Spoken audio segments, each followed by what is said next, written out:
Lökbətondakı sakinlərin də problemi Ramandakilardan fərqli deyil. Burada isə yağış çirkəb suları ilə qarışaraq sakinləri evlərindən edib.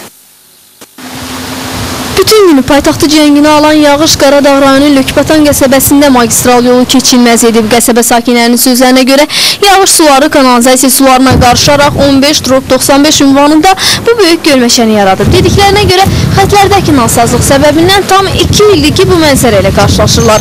Qəsəbə sakinləri iddia edir ki yolda aparılan yenidən qurma işləri zamanı kanalizasiya xətlərinin yeri səhv qurulub. Buna görə də yağış yağan kimi su hətta qapılara, evlərin içinə belə yol tapır. Kanalizasiya sistemi nəsə tutulubdur, bunu düzəltmirlər. Nəsə cəmaət getməyə çox əziyyət çəkir. Yağış olanda bu hadisələr həmişə baş verir. Sakinlərin sözlərinə görə dəfələrlə Su Kanal Departamentinə, rayon icra hakimiyyətinə də müraciət ediblər.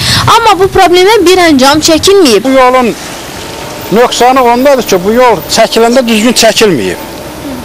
Yəni kanalizasiya sistemi orada qoyulmalıdır. Kanalizasiya sistemi başqa yerdə qoyulubdur. Qeyri-rəsmi iş günü olmağına baxmayaraq Qaradağ rayon icra hakimiyyətinə yollandıq. Qurumda məsul şəxslərdən bir kimsə tapmasaq da çox keçmədi ki, Su Kanal Departamentinin rəsmisi ora gəldi. Müsahibə verməyə səlahiyyəti çatmadığını deyərək vətəndaşların iddiasını təkzib etdi.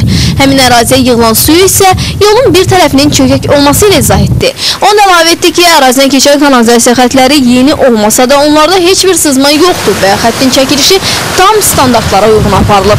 O ki qaldı ağzı açıq kanalizasiya quyularına elə bugün həmin məsələyə baxılacaq və müvafiq tədbirlər görüləcək.